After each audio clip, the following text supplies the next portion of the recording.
आज के समय में शुक्र ग्रह का बोलबाला हर जगह बोल रहा है, क्योंकि आज का समय जो है भौतिक युग कहा गया है, आर्थिक युग कहा गया है, कल युग कहा गया है। आज के समय में शुक्र ग्रह को बहुत ज़्यादा इम्पोर्टेंस भी दी जाती है, और हाँ, देना भी चाहिए, क्योंकि एक शुक्र ग्रह ही वह है जो, ये शुक्र ग्रह वो देवता या वो ग्रह है जो कभी नहीं आपको कहेगा कि आप किसी भी चीज़ के अभाव में जिएं। शुक्र कहेगा आप मेरे प्रभाव में जिए, किसी के अभाव में ना जिए। मेरा प्रभाव है तो आपको किसी चीज़ का अभाव मैं खुद रहने नहीं दूंगा, क्योंकि सुंदरता शुक्र है, पैसा शुक्र है, ऐश्वर्य शुक्र है, आपकी बोली में जो मिठास है वह शुक्र है, आपकी वाणी में, आपके कर्मों में जो आपकी लग्जरीनेस है वो शुक्र है। आप जो कोई काम करते हैं, काम करते हुए भी आप में जो प्रभाव होगा वह शुक्र है। किसी के ऊपर आपका प्रभाव हो रहा है, आप उसको आकर्षित कर रहे हैं, तो वो आकर्षण शुक्र है। आकर्षण किसी भी चीज़ का हो सकता है, सुंदरता का हो सकता है, पैसे का हो सकता है, बोली का हो सकता है, ज्ञान का हो सकता है, शिक्षा का हो सकता है। किसी भी चीज़ का आकर्षण आप दे रहे हैं सामने वालों को, सामने वाला आपसे आकर्षित हो रहा है, तो वह आपसे शुक्र से आकर्षित हो रहा है, आपसे आकर्षित नहीं हो रहा है।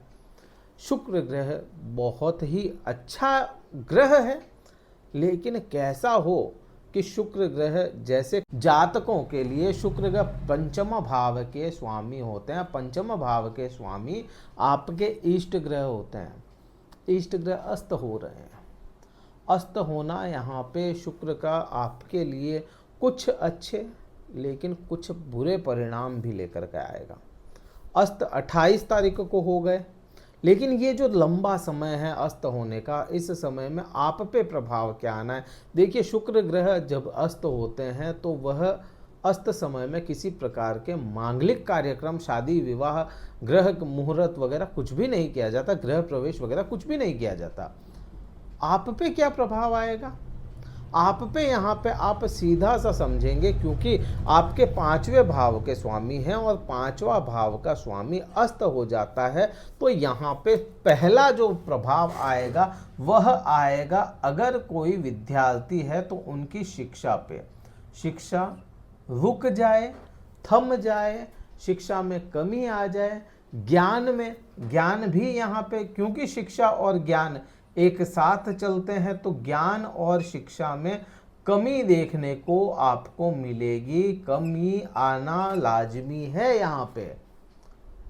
और आप देखेंगे, अगर कोई ऑनलाइन क्लासेस भी ले रहे हैं तो उनको भी ऑनलाइन क्लासेस में भी है ना कहीं कोई टॉपिक्स ऐसे रह जाएं जो समझ में ही ना आए, समझ से परे चले जाएं। शुक्र ग्रह का अस्त होना किन्हीं विद्यार्थियों के लिए यह प्रभाव लेकर के आएगा। यह शुक्र ग्रह अस्त हो जाना आपको कहें इंटरव्यूज जो होते हैं, इंटरव्यूज के अंदर भी परेशान कर सकता है। आपकी परफॉर्मेंस वैसी ना रह पाए जैसा आप परफॉर्म करने गए थे इंटरव्यू में, जैसा आप अपनी बात रखने गए थे, आप अपनी बात को पूर्ण रूप से, पूर्ण तरीके से ना रख पाए, यह प्रभाव आप पे बुरा आने के योग बनते हैं। अब बात करते हैं अगला क्या प्रभाव आएगा। अगला प्रभाव प्रेम संबंधों में आएगा, क्योंकि प्रेम संबंध यहीं से देखे जाएंगे, इच्छाओं में आएगा। यहाँ पे आपकी इच्छा क्या उठ रही है मन में, किन्हीं चीज़ों की इच्छा ही ना हो काम करने की, कोई चीज़ लाने की, कोई ले जाने की ये इच्छा ही ना हो, ये भी प्रभाव आप पे आना लाजमी है। और ये प्रभाव आपको बहुत ज़्यादा अच्छे प्रभाव नहीं दे रहा। अब ये वाले जो प्रभाव हैं ये कब तक रहेंगे, उसको आप अगर समझोगे तो 14 तारीख तक, 14 मई तक यह प्रभाव आपको घेर के रखेंगे शुक्र ग्रह के अस्त होने से। लेकिन कितने परसेंट आपको ज़्यादा परेशान कर सकते हैं, या इसके एक परसेंटेज रेशियो अगर देखोगे तो, क्योंकि शुक्र ग्रह अपने ही भाव को देख रहे हैं, तो अपने भाव को देखने के कारण यह शुक्र ग्रह कुछ ना कुछ तो यहाँ पे अच्छे प्रभाव डालेगा। हो सकता है दूरियां बन जाए प्रेमी प्रेमिकाओं में, लेकिन झगड़े ना हो सकता है कि आपके क्लासेस पोस्टपोन हो जाए, कुछ जो क्लास रेगुलर चल रही थी उनमें ब्रेक डाल दिया जाए, कुछ समय के लिए रोक दी जाए, शिक्षा को रोक दिया जाए। हो सकता है यहाँ पे आपके इंटरव्यू जो है आप परफॉर्म नहीं कर पाए थे, तो उसमें भी सेकंड मौका आपको मिल जाए। शुक्र यहाँ पे ये मदद आपकी जरूर कर सकता है, लेकिन 14 तारीख तक। उसके बाद में यहाँ के प्रभाव थोड़े से कम हो जाएंगे, बुरे प्रभाव जो है कम हो जाएंगे। 14 के बाद में, 14 तारीख के बाद में भी देखेंगे तो भी अच्छे और बुरे दोनों ही प्रभाव आने हैं, क्योंकि शुक्र ग्रह 14 तारीख के बाद में, क्योंकि 14 तारीख को क्या हो रहा है, जो सूर्य ग्रह है वह परिवर्तित कर जाएंगे 14 मई को, और उसके बाद में शुक्र ग्रह खुद भी परिवर्तित करेंगे। शुक्र ग्रह 19 तारीख को परिवर्तन करेंगे अपना, और 19 तारीख को जैसे ही यह परिवर्तन करके फिर से वृषभ राशि में चले जाते हैं, तो वृषभ राशि खुद शुक्र ग्रह की हो जाती है। शुक्र ग्रह की राशि हो जाना, इसकी वजह से शुक्र का खुद की राशि में अस्त होना है, और खुद की राशि में, खुद के घर में कोई भी ग्रह कितना ही अस्त हो जाए, लेकिन अपने दुष्परिणाम नहीं लाएगा। वहां पे परिणाम जैसे चल रहे हैं वो तो चल सकते हैं, लेकिन बुरे प्रभाव नहीं लाने देगा। तो यहाँ 12वें भाव में खुद की राशि में शुक्र ग्रह होना यहाँ आपको कुछ अच्छे परिणाम ही देगा। अच्छे परिणाम क्या?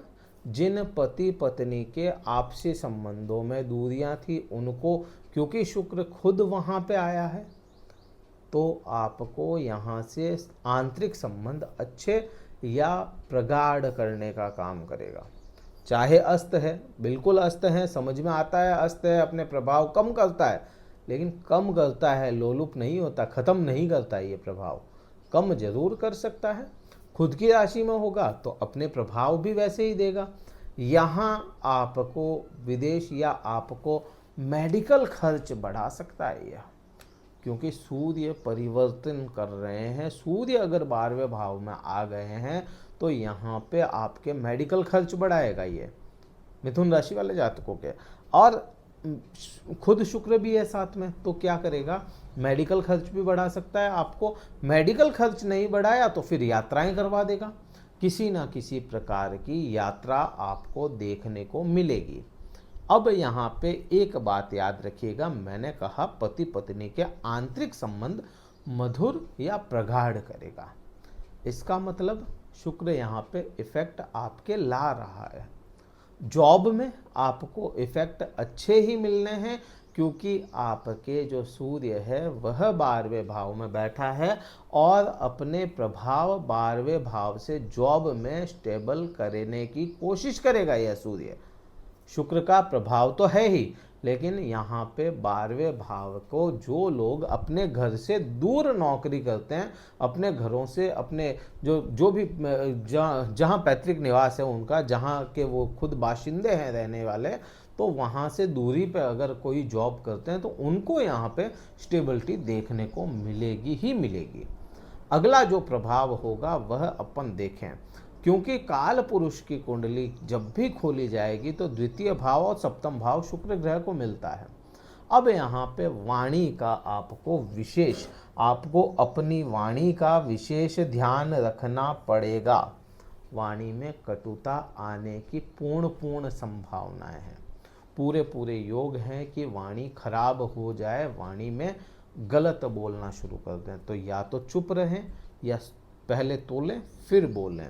अगला प्रभाव जो होगा, आपको पैतृक संपत्ति या पिता के द्वारा चीज़ें मिलने वाली या पिता से कुछ चीज़ें मिलने वाली, उनमें कमी देखने को मिल सकती है। यह भी पूरे योग बनते हैं। अब यहाँ पे मैंने एक बात बोली थी, जब 12वें भाव का मैंने बताया पति पत्नी के आंतरिक संबंध, यहाँ पे क्योंकि सप्तम भाव की बात चली है और सप्तम भाव को खुद शुक्र ग्रह रिप्रेजेंट करते हैं काल पुरुष की कुंडली के अकॉर्डिंग, तो यहाँ आप देखेंगे पति या पत्नी में दूरी आ जाए। कैसी दूरी? दूरी का मतलब कैसी दूरी? आप इसको कैसे आप देखेंगे या कैसे आ सकती है, क्योंकि यहाँ से तो काफ़ी कुछ अच्छा मिल रहा है ना कि आंतरिक संबंध अच्छे हो जाएं, बहुत प्रगाढ़ता है। और यहाँ पे आ गया दूरी, तो यहाँ पे दूरी का मतलब यह हो सकता है कि आपके पति की ट्रांसफ़र हो जाए, विदेश यात्रा करनी पड़ जाए, आपकी पत्नी को कहीं जाना पड़े, आपके पति को कहीं जाना पड़े, पार्टनरशिप में कहीं भी आपको दूर होने के योग बनते हैं। यात्राओं के योग बहुत अधिक बन रहे हैं, तो यात्राएं हो सकती है। ये प्रभाव शुक्र ग्रह का रहेगा, पूरे 2 महीने का है और मिथुन राशि पे यह प्रभाव आना तय है, क्योंकि पंचम भाव के स्वामी हैं, इष्ट ग्रह हैं, तो बहुत बुरे प्रभाव आपको यह शुक्र ग्रह लेकर के नहीं आएगा। वीडियो कहीं अच्छा लगा हो लाइक कीजिएगा, शेयर कीजिएगा, सब्सक्राइब कीजिएगा। क्या उपाय करना चाहिए इस शुक्र के समय में, जो शुक्र का अस्त होना है, क्योंकि इसके बाद में बृहस्पति भी अस्त हो जाएंगे, शनि भी वक्री होंगे, कई सारे योग हैं, सबके अलग अलग प्रभाव हम बताते हुए आपको वीडियोस देंगे। इसका उपाय क्या रहेगा? अगर शुक्र ग्रह आपके किसी भी बुरे प्रभाव में आपके जन्म पत्रिका में नहीं है, बुरे नहीं है, शुक्र ग्रह अच्छा करने वाले हैं, तो शुक्र ग्रह का बीज मंत्र जाप करें। ओम शुम शुक्राय नमः, ओम द्राम द्रीम द्रोम स शुक्राय नमः। इसका जाप आप करते हुए माँ लक्ष्मी की आराधना कर सकते हैं। वीडियो कहीं अच्छा लगा हो, क्या करना है आपको पता है? कुंडली विश्लेषण करवाना चाहते हैं, डिस्क्रिप्शन में कार्यालय के नंबर मिलेंगे, व्हाट्सएप मैसेज करके अपना शुल्क पता करें, मैसेज करें, स्लॉट बुक करवाएं, फिर बात करेंगे। इस वीडियो में इतना ही था। जय हिंद, वंदे मातरम, भारत माता की जय।